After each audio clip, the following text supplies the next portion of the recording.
Are you getting a Yorkshire Terrier puppy and you're thinking about their name? Well, something you need to do is teach them their name, and today we're here to help. Welcome back to the Fenrir Yorkshire Terrier Show. My name's Joe and I'm a certified canine leader here at FenrirCanineLeaders.com.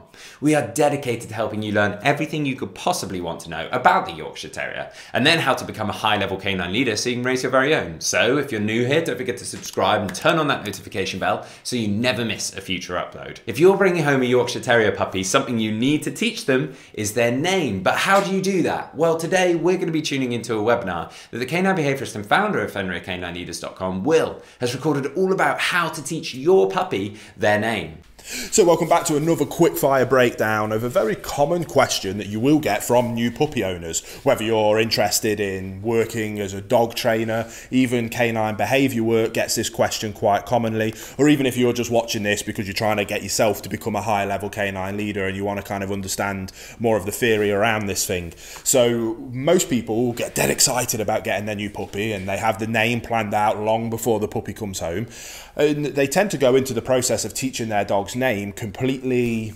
naively, if I want to be honest, and use maybe a little bit of a harsh term with it. And what we absolutely must start with when it comes to teaching a puppy its name, and teaching it its name so that it's an effective tool that as a high level canine leader we can utilize every single day, is we must have an excellent comprehension and an understanding that a dog has no comprehension and understanding that it has a name, nor is there any amount of training. Even the best obedience trainer in the world can't teach a dog to understand the concept of it having a name. What we need to understand is that a name to a dog is nothing more than an additional command. Again, I think one of the reasons so many people struggle with their dogs right now is because of anthropomorphization, which, if you didn't know what that term means, it means basically attributing human-like behaviors or emotions to an animal. Too many people are treating their dogs like children and babies, and they baby them and they utilize their name in that kind of fashion. And we need to remember that when we talk, we have language and communication. Not only are we speaking a foreign language to a dog, at least when you hear someone speaking a foreign language, you get the concept, oh, they're communicating just in a language I don't understand. A dog has zero comprehension that that's even a form or methodology of communication. And what we need to do is assign that, which is basically just noise coming out of our mouths, because they have no comprehension that that is words and that those words represent meaning in any kind of form.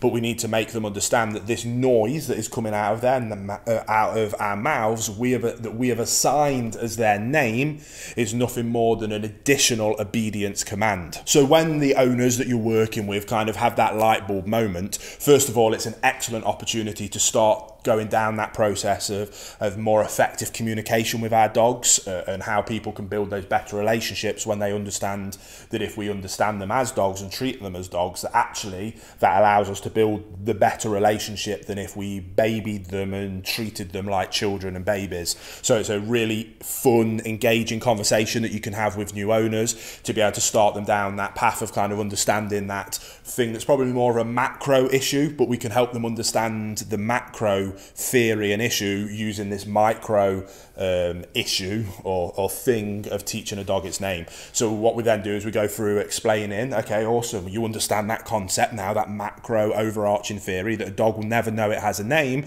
and that it's simply assigning this noise that comes out of our mouth to a very basic and simple obedience trick. Just how we would teach a dog that the term sit means I want you to pop the behavior of your bum going on the floor is assigned to this word. I've marked this noise coming out of my mouth is assigned with that behavior, and if you do that from me, something good is going to happen. That's obviously a very positive reinforcement based approach to it. When it comes to teaching a dog its name, we want to take a very positive based approach to teaching a dog its name, but if we now know it's nothing more than an obedience kind of trick or command, what do we want it to be? Well, the way that I teach all of the clients and people that I work with is that the dog's name simply means stop what you're doing, look up to me for guidance and direction, because another command is about to come your way that I need you to listen to. So again, when you think ahead of maybe you've had dogs in the past, but when is it that you actually use a dog's name? Well, there's usually one of two things. First of all, you're speaking to another human and you want to let them know that you're referring to this in particular dog. So we might use that dog's name. That's irrelevant to our relationship with the dog and the way that we work with our dog. That's absolutely fine. We will remove that from the table. Next thing, it is always some kind of, I'm not going to use my dog's name because he's fast asleep on the sofa there. We've been out working him all morning, but let's use Dave the dog. It'll be some kind of form of Dave, stop. Dave, come here. Dave, sit. Dave, no. Dave, down. It's always some kind of getting their attention, and then I want you to stop doing something, or I want you to do something. So again, it might be Dave, no. Dave, stop. Or it might be Dave, come. Dave, heel. Dave, sit. Dave, stay. So what we want from them is stop what you're doing, break, get their attention up to us. And then ideally, I want you to look up to me for guidance and direction. It's a theory and a principle that I talk about in most training videos. The importance of that relationship, that the dog sees you as its calm, consistent leader. That then my next kind of catchphrase on from that is that we'll look up to you for guidance and direction. That's so incredibly important because we need them to look up to us for guidance and direction so that we can then utilize our obedience. Now, being able to help get that guidance and direction, that looking up, that is what the command of their name should be used, in my opinion. So the way we teach that is a very basic, very simple principle of teaching a dog its name. I recommend that all owners start from the second they bring their dog home working on this. If people are following along with my Perfect Puppy course, then we use this as part of our Fenrir basic obedience kind of training drill. And we do this drill kind of a few times a day, every single day. And the drill will get more complex and more complicated as time goes on and we bring on the more higher levels of obedience. But we always start with teaching the dog its name because we want to get that dog to look up to us for guidance and direction so that we can then layer on top of that all the different other obedience things that we need to work on. So again, it's in that Perfect Puppy course, but a very quick overview of that is we get a little piece of food and we do a very basic lure, mark, reinforce, like you would do for pretty much all obedience work. So we're going to get the dog's attention with the food, following their nose. We bring that food up to our face. We don't want to cover up our eyes because we always want that, it's that eye contact that we're looking for. Naturally, the dog's going to follow the food. As we bring it up to the face, the dog's going to look up because they're following the food. As we get that behavior of them looking up, we mark it with their name. Again, it's nothing more than a command, but with name. So if eyes come up, as the dog follows, Dave, yes, good, then they get access to the food. And we drill that and we drill it like you would with teaching sit, like you would with teaching down, like you would with teaching heel. We put the repetitions in, we work and we work and we work.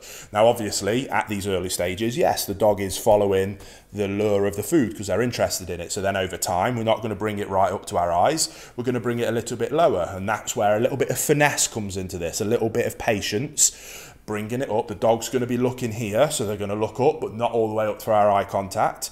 We're going to bring it up, we're going to remove all the excitement and we're going to patiently wait. And I promise you, if you put those drills in right up at the eye contact, you are going to get a little glance from the puppy. They're staring at the food here, they're staring, they get a little bit confused, followed by looking up. And that's the gem moment. When we get that look up into your eyes, we mark it and then we heavily reinforce it with praise, food. Oh, who's a good boy? Yes, Dave. Who's a good Dave? Yes. Lots of praise. Let them know, I love what you just did. Then we repeat that. And again, you'll very quickly get to the point where the dog's looking up.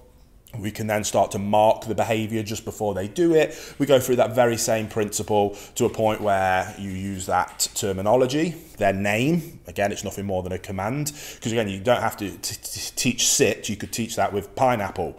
And you could get a dog to sit with pineapple. It doesn't matter what the word is because a dog has no comprehension of language or words. It's just a noise that comes out of our mouth that we associate with a behavior. So whatever you want to name your dog is irrelevant. It doesn't matter. It can be literally anything in the world as long as we're consistent with it, and we do this as part of the training. So again, this is one of those things that it's a small micro piece to the puzzle of dog ownership and canine leadership, but we can utilize it as an excellent teaching method and opportunity to teach the more macro picture of relationship and communication with our dog and get into that higher level level of understanding and being able to treat them like a dog, to then be able to build a better relationship with them as a dog. When we do that, dogs aren't filled with anxiety and fear because they trust in you as a calm, consistent leader, which then means they don't spiral into reactive and anxious type behaviours, which is riddling the dog population of the world at the minute. So again, very simple process, but a really excellent opportunity, something that we can be extremely positive and fun about.